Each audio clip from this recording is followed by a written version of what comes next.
Solemos imaginar a los filisteos como los villanos de las historias bíblicas. En muchos idiomas la palabra filisteo incluso pasó a significar una persona tosca e inculta, pero pocos recuerdan que las ciudades filisteas estuvieron alguna vez entre las más grandes de su época, que su cultura era sofisticada y rica y que en tecnología y organización social superaban a muchos de sus vecinos. Así que descubramos la verdad enterrada bajo 27 siglos de olvido. Durante la Edad del Bronce final, Egipto dominaba Canaán. Ciudades como Asdod, Ascalón y especialmente Gaza servían como fortalezas clave que ayudaban a los egipcios a controlar la región y las principales rutas comerciales que la atravesaban. Este era prácticamente el único corredor terrestre que conectaba Mesopotamia con Egipto. Las caravanas hacían aquí su última parada antes de llegar al delta del Nilo, y los barcos que navegaban hacia el sur por la costa desde el norte también recalaban en estos puertos. Todo ello aportaba a Egipto una riqueza considerable, pero hacia el cambio de los siglos XIII al XII a.C., el desastre se extendió por todo el Mediterráneo oriental. El imperio hitita, que había gobernado Anatolia durante siglos, desapareció sin dejar rastro. Los palacios micénicos de Grecia ardieron. En Siria, decenas de ciudades fortificadas fueron destruidas o abandonadas en el lapso de una sola generación. El análisis del polen procedente de los estratos de la Edad del Bronce muestra que en torno al 1250 a.C.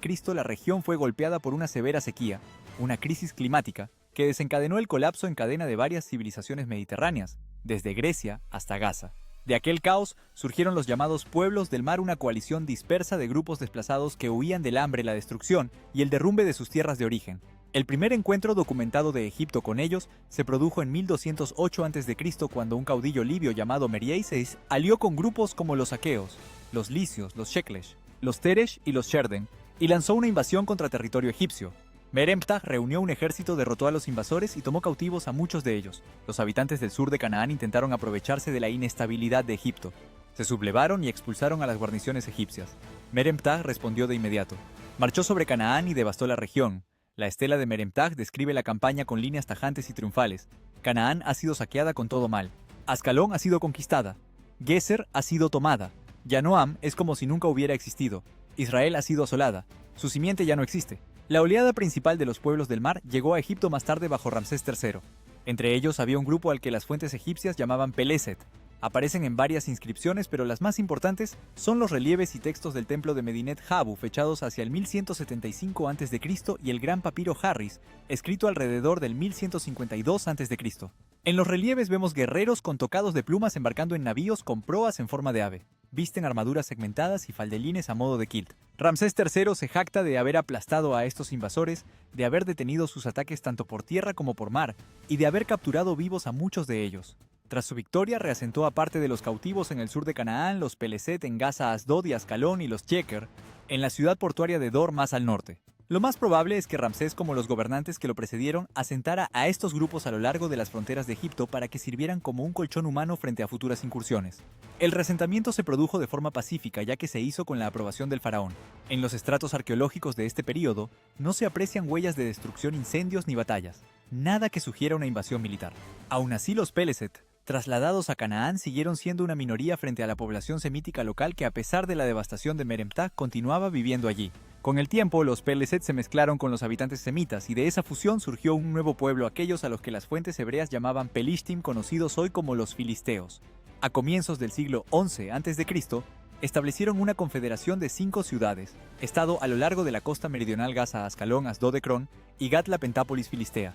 Cada ciudad estaba gobernada por un seren, un título político que no se encuentra en ningún otro lugar del antiguo Próximo Oriente. Cada seren gobernaba su propia ciudad, pero en asuntos exteriores las 5 ciudades-estado actuaban en conjunto, presentando un frente unido y tomando decisiones colectivas para toda la confederación. La patria exacta de los Peleset sigue siendo incierta. Según la tradición bíblica, los filisteos procedían de un lugar llamado Caftor.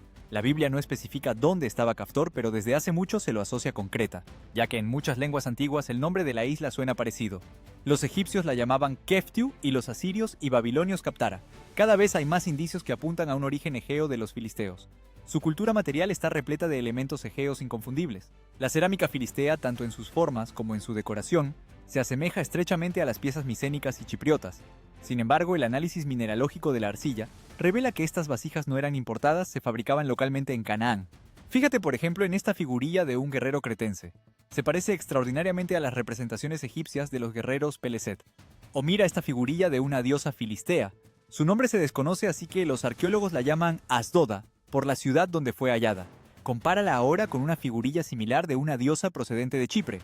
Los hogares cananeos tradicionales empleaban hornos de arcilla para cocinar, pero en las ciudades filisteas aparecen de pronto hogares construidos con cantos rodados de mar, una forma típica de las islas del Egeo.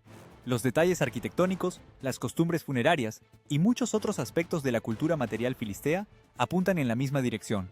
Sus raíces se hunden en el mundo egeo. Algunos estudiosos han propuesto recientemente que los filisteos podrían proceder de lo que hoy es Siria. Esta idea se basa en inscripciones lubitas que mencionan un estado sirio llamado Walistin o Palistin. En lubita los sonidos doble, up, h y p suelen alternarse. Pero esta teoría se apoya casi por completo en la semejanza de los nombres. La capital de Walistin ha sido excavada, y todo allí apunta a una población neohitita. Es más, el estado parece haber existido no antes de que los filisteos llegaran a Canaán, sino al mismo tiempo. Otra hipótesis sugiere que una pequeña rama de los filisteos pudo haberse asentado efectivamente en Siria, pero fue rápidamente absorbida por la población sirohitita local. En 2019, los análisis de ADN procedentes de cementerios filisteos mostraron que los filisteos de comienzos de la Edad del Hierro presentaban entre un 25 y un 70% de ascendencia sureuropea, estrechamente emparentada con poblaciones antiguas del Egeo Cerdeña y la península ibérica. Así que, en conjunto podemos afirmar con seguridad que los filisteos procedían del amplio mundo egeo. Pero precisar su patria exacta sigue siendo por ahora imposible. Algunos indicios apuntan a Creta y la Grecia micénica, mientras que otros señalan hacia Chipre o las islas del Egeo. Bien podría ser que los Peleset no fueran un único pueblo, sino más bien una coalición de tribus procedentes de distintas partes del Egeo. Su lengua podría haber arrojado mucha más luz sobre sus orígenes, pero las evidencias son extremadamente escasas. Todo lo que tenemos son unas pocas palabras filisteas conservadas en los textos bíblicos, un puñado de nombres personales y algunos topónimos lo suficiente para sugerir que su lengua era probablemente indoeuropea, pero poco más. Se han hallado algunas tablillas filisteas con signos que recuerdan a la escritura lineal cretense, pero los especialistas discrepan sobre si esta escritura lineal filistea está realmente emparentada con el sistema cretense. Las formas y combinaciones de los signos difieren de manera notable. Más tarde los filisteos adoptaron el alfabeto fenicio, pero para entonces ya habían adoptado por completo una lengua semítica. Los filisteos se semitizaron a una velocidad asombrosa en apenas 2 siglos. Hacia el año 1000 a.C., la huella genética europea visible en los enterramientos filisteos más antiguos desaparece. Los matrimonios mixtos con la población local diluyeron los genes de los recién llegados de manera tan profunda que no quedó rastro alguno. Genéticamente se volvieron indistinguibles de los pueblos semitas que los rodeaban. Aún así, durante otros 400 años, todo el mundo, incluidos ellos mismos, siguió llamándolos filisteos. Su cultura se asimiló con la misma rapidez. En el mundo egeo, que habían dejado atrás las divinidades femeninas, ocupaban el centro de la vida religiosa la tradición de la gran diosa reflejada en las figurillas características halladas en yacimientos filisteos como Asdod. Pero hacia el siglo XI a.C., este panteón centrado en lo femenino había desaparecido casi por completo, sustituido por los dioses de Canaán. Su deidad principal pasó a ser Dagón, un antiguo dios del grano venerado por los amorreos en Siria al menos desde el siglo XXIII a.C. En Gaza y Asdod se alzaban grandes templos de Dagón. En Ecrón la gente rendía culto a Baal Zebub. Los filisteos también veneraban a Astarte Anat y otras divinidades semíticas occidentales. Al principio, las ciudades-estado filisteas reconocían la autoridad de Egipto y pagaban tributo. Pero a mediados del siglo XI a.C., Egipto entró en un periodo de turbulencias, fragmentación, conflictos civiles y guerras internas. Con Egipto demasiado ocupado como para mantener el control sobre Canaán, los filisteos se sacudieron el yugo egipcio. Sus principales adversarios fueron los israelitas, que vivían al norte y al este, y probablemente también los amalecitas, cuyas tierras lindaban con Filistea por el sur. No sabemos casi nada sobre los conflictos filisteos con los amalecitas, pero las guerras con los israelitas han quedado recogidas en la tradición bíblica. En sus inicios, los israelitas eran una coalición laxa de subgrupos étnicos, lo que la Biblia llama las 12 tribus de Israel. En esos primeros siglos, los filisteos tenían una ventaja considerable sobre los israelitas. Su fuerza residía en su unidad interna. Los filisteos siempre actuaban como un frente único, mientras que las tribus de Israel actuaban por separado, como dice el libro de los Jueces. En aquellos días no había rey en Israel. Cada uno hacía lo que bien le parecía. Según la Biblia, hubo incluso momentos en los que una tribu israelita se puso del lado de los filisteos contra otra. La segunda gran ventaja de los filisteos era tecnológica. Fueron el primer pueblo de Canaán en adoptar el armamento de hierro a gran escala, una tecnología que casi con seguridad trajeron consigo. Los arqueólogos han desenterrado abundantes armas filisteas de hierro, espadas, puntas de lanza, hachas, así como herramientas de hierro. Parece que durante un tiempo los filisteos llegaron incluso a prohibir la venta de armas de hierro a las tribus semitas locales. La Biblia menciona que David y Salomón poseían espadas de hierro consideradas símbolos de alto rango. Pero a medida que el conocimiento de la fundición y forja del hierro se extendió por el Próximo Oriente, los israelitas también pasaron a usar el hierro a gran escala. Estas ventajas hicieron que las batallas contra los israelitas se decantaran por lo general a favor de los filisteos. Las tribus de Israel cayeron bajo el dominio filisteo, en una batalla según la Biblia. Los filisteos llegaron incluso a capturar el objeto más sagrado de Israel, el Arca de la Alianza, aunque más tarde la devolvieron. Las fronteras de Filistea se expandieron hacia el este y aparecieron gobernadores filisteos en muchas ciudades israelitas. Esa ventaja se desvaneció hacia el año 1000 a.C. Agobiadas por el dominio filisteo, las tribus israelitas comenzaron a unirse bajo una única autoridad, e Israel tuvo su primer rey Saúl, que luchó contra los filisteos con éxito desigual. A este periodo pertenece también la célebre historia de David y Goliat. Goliat era un guerrero descomunalmente alto y fornido procedente de la ciudad filistea de Gat. Antes de la batalla, se adelantó y desafió al mejor combatiente de Israel a un duelo singular. Y como nadie aceptaba, se mofaba de los israelitas tachándolos de cobardes. Entonces el joven David se aproximó y derribó a Goliat con una sola pedrada certera lanzada con su honda. La arqueología aporta un detalle intrigante. Durante las excavaciones en Gat se halló un ostracón datado a comienzos del siglo IX a.C. con las letras GLYT grabadas. La mayoría de los estudiosos lo interpretan como una variante del nombre Goliat. Sería demasiado atrevido afirmar que se trate del Goliat bíblico en persona, pero la inscripción sugiere con fuerza que el nombre Goliat se usaba efectivamente entre los habitantes de la Gat de aquella época. Tras la muerte de Saúl, David se convirtió en rey de Israel. Curiosamente, mientras Saúl aún vivía, David cayó en desgracia y tuvo que refugiarse entre los filisteos, llegando incluso a entrar a su servicio. Y más adelante, una vez que se convirtió en rey y mercenarios, filisteos formaban su guardia personal. Como soberano, David infligió varias derrotas duras a los filisteos. La arqueología muestra que Ecrón y Gat fueron destruidas a mediados del siglo IX a.C. Estas pérdidas socavaron el antiguo sistema político. En lugar de ser gobernadas colectivamente por los Serens, cada ciudad filistea se convirtió en la práctica en un reino aparte, y dejaron de coordinar sus acciones. El desastre militar forzó una reorganización política. Aún así, las ciudades filisteas conservaron su independencia, aunque pagaban tributo a David y más tarde a su sucesor Salomón. Cuando la monarquía unida se escindió en Israel y Judá hacia el 930 a.C., las ciudades filisteas recuperaron su independencia y pronto se vieron envueltas en frecuentes conflictos fronterizos con ambos reinos. En el 843 a.C., los filisteos, junto con tribus árabes aliadas, llegaron incluso a tomar y saquear la capital judía Jerusalén. Pero este periodo marca también el inicio del declive de Filistea.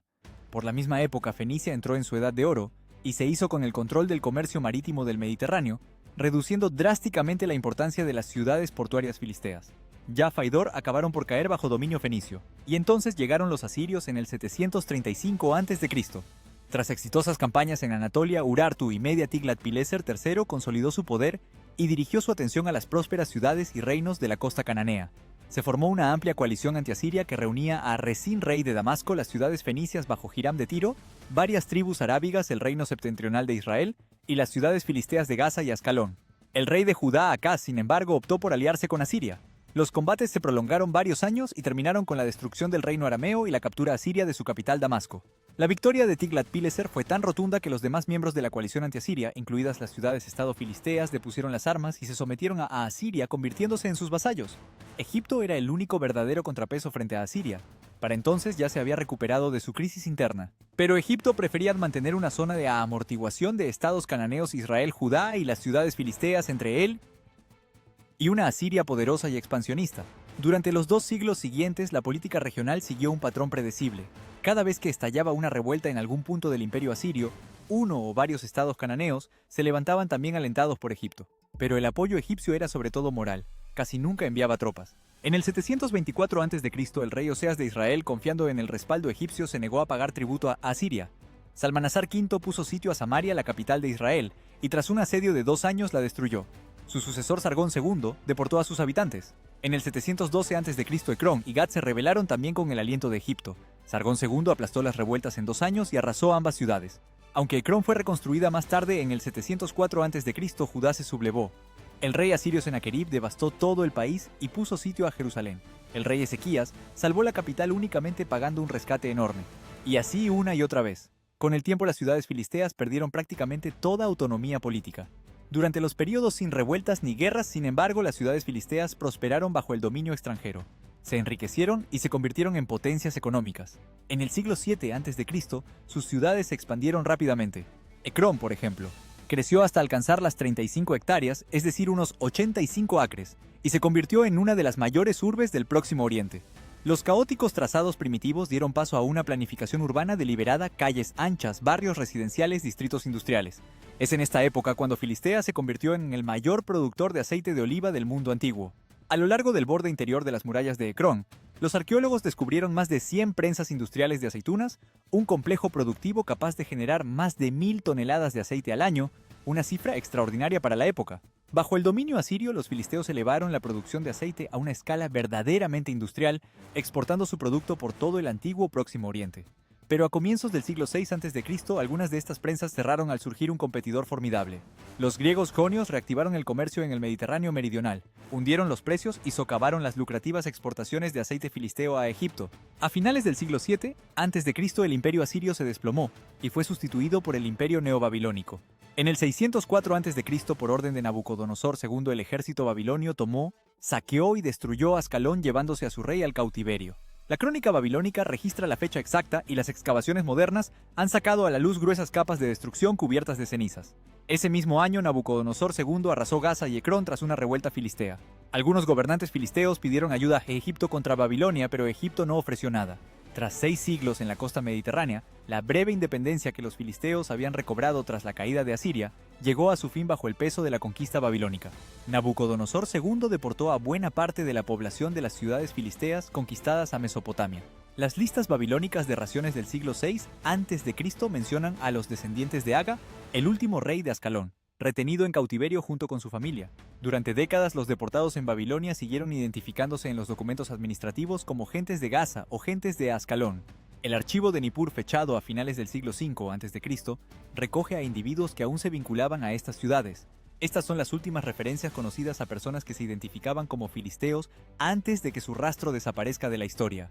A finales del siglo V a.C., tras cerca de siglo y medio en el exilio, quienes una vez se llamaron filisteos habían perdido por completo cualquier identidad étnica diferenciada y se habían fundido con la población mesopotámica en general. 6 siglos después de haber llegado en medio del colapso de la Edad del Bronce, los filisteos desaparecieron como pueblo. En el período persa después del 539 a.C., las tierras costeras de la antigua Filistea fueron repobladas, pero esta vez por fenicios, y casi nada de la cultura filistea sobrevivió. Nuevas poblaciones echaron raíces en la vieja costa filistea. Ecrón aún aparece mencionada en el siglo II a.C. en el primer libro de los Macabeos, pero tras su destrucción en el 604 a.C. la ciudad nunca fue plenamente reconstruida. El nombre perduró, pero el lugar siguió en ruinas. La Gaza moderna, levantada sobre la antigua Gaza filistea, ha soportado una historia tan larga y turbulenta de asentamiento ininterrumpido que los estratos arqueológicos del período filisteo han quedado casi por completo borrados. Es la única ciudad de la Pentápolis que no puede excavarse de forma adecuada. El legado más duradero de los filisteos es su nombre. De Peleset y Pelishtim procede el antiguo término para la región situada entre Siria y Egipto-Palestina. Aparece por primera vez en Heródoto y más tarde en Aristóteles, Estrabón, Plinio el Viejo, e incluso en autores judíos como Flavio Josefo y Filón de Alejandría. Y en el año 136 después de Cristo, tras aplastar la revuelta de Bar Kokhba, el emperador romano Adriano rebautizó la provincia de Judea como Siria-Palestina. Si has llegado hasta el final de este video, te agradecemos un montón que le des a me gusta y te suscribas. Acompáñanos en este viaje a través de las civilizaciones antiguas de la historia. Si quieres apoyar el canal, únete a nuestro Patreon o hazte miembro del canal de YouTube. Tendrás acceso anticipado a los nuevos episodios, contenido del detrás de cámaras y mucho más. También puedes dejar un super thanks aquí abajo para darnos un empujoncito extra. Y si lo tuyo es la historia para escuchar sobre la marcha, no te pierdas nuestro nuevísimo podcast Parabellum History. Lo encontrarás en todas las plataformas de podcast principales. Gracias de nuevo por estar al otro lado y esperamos verte la próxima vez.